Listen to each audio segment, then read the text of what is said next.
नमस्कार दोस्तों, आपके लिए दिवाली 6 कहानी लेकर आई हूँ। कृपया कमेंट करके बताएं कि कैसी लगी और अपने दोस्तों के साथ शेयर करें। चैनल को सब्सक्राइब करना ना भूलें। पहली कथा, भगवान राम का अयोध्या लौटना। भगवान राम जब माता कैकेयी द्वारा दिए गए 14 वर्ष के वनवास को पूरा करके और रावण का वध करके वापस अयोध्या लौटे थे, तब उनके आने की खुशी में लोगों ने घरों में दीपमालाएं सजाई थी और इसी खुशी में दिवाली मनाई जाती है।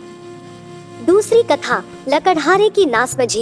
एक बार एक राजा ने एक लकड़हारे से खुश होकर उसे चंदन की लकड़ी का जंगल भेंट किया, लेकिन लकड़हारा तो लकड़हारा ही था। उसने चंदन के जंगल में से चंदन की लकड़ियां काटी और उसे घर ले जाकर जलाकर भोजन बनाने के लिए प्रयोग करता था।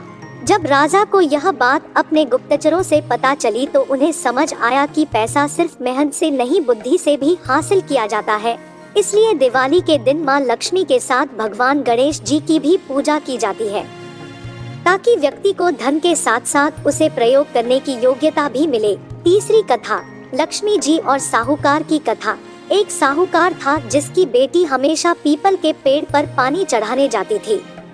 जिस पेड़ पर वह पानी चढ़ाती थी उस पर माँ लक्ष्मी का निवास था। एक दिन लक्ष्मी जी ने साहूकार की बेटी से कहा कि मैं तुम्हारी मित्र बनना चाहती हूँ। इस पर साहूकार की बेटी ने कहा, मैं अपने पिता से पूछकर बताऊंगी। लड़की ने अपने पिता को सारी बात बताई, तब साहूकार ने हाँ कह दिया। इस तरह माँ लक्ष्मी और साहूकार की बेटी की दोस्ती हो गई। एक दिन माँ लक्ष्मी ने साहूकार की बेटी को अपने घर पर बुलाया और उसका खूब स्वागत किया। उसे अच्छे से अच्छे व्यंजन परोसे। मेहमानवाजी के बाद जब साहूकार की बेटी जाने लगी तो लक्ष्मी माँ ने कहा कि मुझे अपने घर कब बुलोगी। साहूकार की बेटी ने माँ लक्ष्मी को अपने घर तो बुला लिया, लेकिन उसे डर था कि उसके घर की आर्थिक स्थिति ठीक नहीं है। वो कैसे माँ लक्ष्मी की मेहमानवाजी करेगी। जब यह बात साहूकार को पता चली तो उसने अपनी बेटी से कहा, तुम फौरन मिट्टी से चौका लगाकर साफ सफाई कर दे, 4 बत्ती के मुख वाला दिया जला और लक्ष्मी जी का नाम लेकर बैठ जा। उसी समय एक चील किसी रानी का नौलखा हार लेकर उसके पास डाल के चली गई। साहूकार की बेटी ने उसे बेचकर माँ लक्ष्मी के लिए अच्छा भोजन बनाया। माँ लक्ष्मी भगवान गणेश जी के साथ साहूकार के घर पधारी।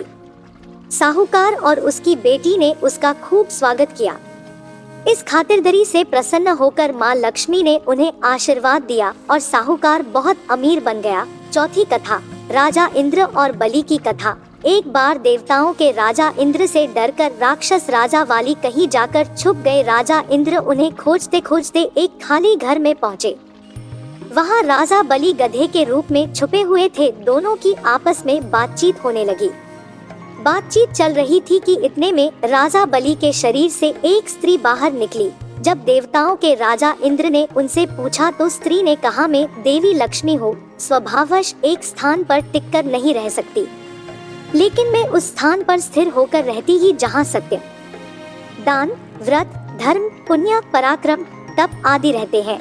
जो व्यक्ति सत्यवादी होता है, ब्राह्मणों का हितैषी होता है, धर्म की मर्यादा का पालन करता है, उसी के यहाँ मैं निवास करती हूँ। इस तरह यह बात स्पष्ट है कि माँ लक्ष्मी केवल वहीं स्थायी रूप से निवास करती है जहाँ अच्छे गुणी व्यक्ति निवास करते हैं। संपूर्ण कहानी के लिए विवरण जांचें, लिंक पर क्लिक करें। पांचवी कथा, भगवान कृष्ण और नरकासुर की। कृष्ण भक्तों के अनुसार इसी दिन भगवान श्री कृष्ण ने नरकासुर का वध किया था और इसी खुशी में भक्तों ने घरों में दीपक जलाए थे, इसलिए दिवाली का त्योहार मनाया जाता है। संपूर्ण कहानी के लिए विवरण जांचें, लिंक पर क्लिक करें। छठी कथा, समुद्र मंथन की।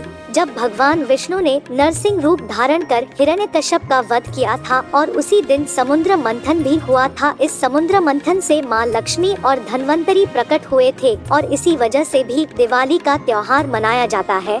दिवाली मनाने के कारण भले ही कुछ भी हो, लेकिन इतना निश्चित है कि हर कथा के पीछे दीपों का महत्व है। दिवाली का त्योहार अंधेरे से उजाले, अधर्म से धर्म, पाप से पुण्य का त्योहार है। दिवाली का त्योहार सब लोग मिलकर खुशी के साथ मनाते हैं। संपूर्ण कहानी के लिए विवरण जांचें, लिंक पर क्लिक करें।